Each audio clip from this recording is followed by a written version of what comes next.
la revue de presse ou la synthèse des articles des publications sur Radio Kaloum. Si avec le site Radio Environnement Guinée, l'administrateur général d'électricité de Guinée, EDG, soutient que l'énergie est une ressource rare et chère qu'il faut économiser, eh bien, le journal Bingo ajoute que Kaleta est en manque d'eau. Il faut accélérer sinon il va mourir. Ces propos sont attribués à Koro 2, portant un seau d'eau sur sa tête et assis sur mototaxi. Bien que l'électricité soit considérée comme une denrée impérissable et intarissable avec les phénomènes de la nature, Bingo admet que 2 de nos super barrages hydroélectriques, Garafiri et Kaleta, n'ont pas suffi à régulariser la fourniture de courant électrique à Guinée. D'où ce titre à la une de Bingo: l'obscurité a tué l'électricité à Conakry et la lumière fuit. Et pour notre confrère, le courant électrique disponible est destiné à la consommation domestique faute d'unités industrielles plus ou moins lourdes. Parallèlement, le site Radio Environnement Guinée constate que le couvert végétal est menacé de disparition à l'élément en Moyenne-Guinée. La situation serait causée par la coupe abusive du bois.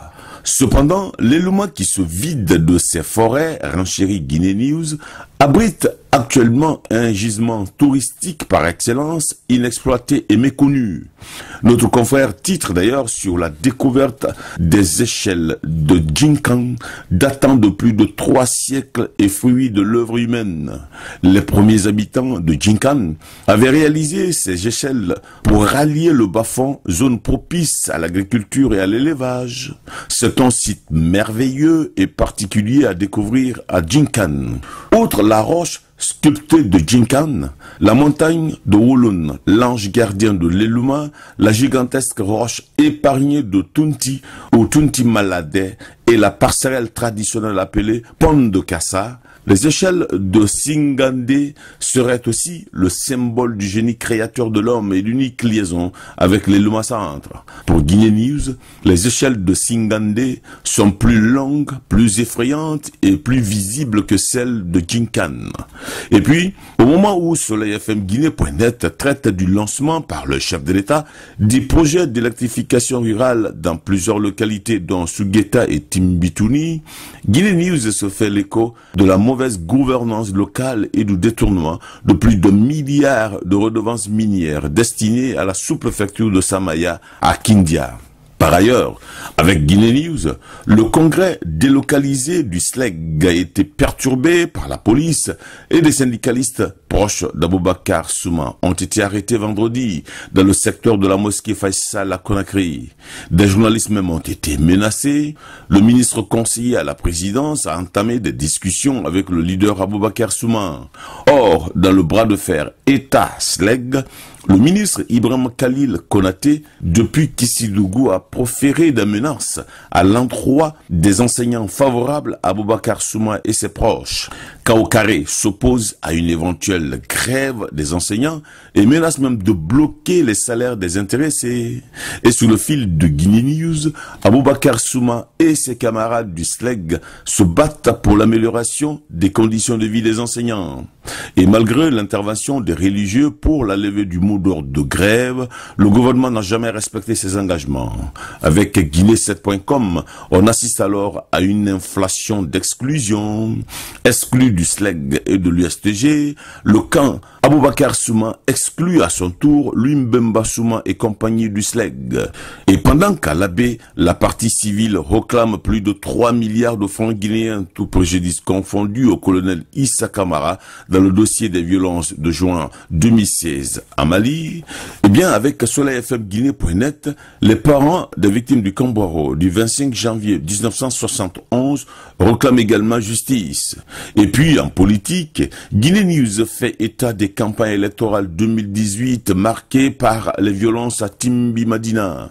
N'ayant pas pu mobiliser à Timbi Madina, les militants de l'UFDG de Selodale Diallo se sont attaqués et ont même pillé la boutique du commerçant Ba Abdoulaye alias Kourou Balaga dans le district de Kourou, sous-préfecture de Timbi Madina à Pita. La gendarmerie a ouvert les enquêtes pour traquer les auteurs de ces violences préélectorales. Pour autant, et sur le fil fil de l'AGP, l'agence guinéenne de presse, et de Guinée7.com, 30 000 candidats s'affronteront le 4 février prochain pour conquérir 342 collectivités locales. Il s'agit de locales pour mettre fin à 12 ans d'attente en Guinée. L'AGP signale d'ailleurs la distribution de 33 816 cartes d'électeurs sur 61 082 cartes à Kaloum, où 143 bureaux de vote sont retenus. La campagne électorale bat son plein sans enthousiasme, mais autour des questions d'assainissement, d'insalubrité et d'oisiveté.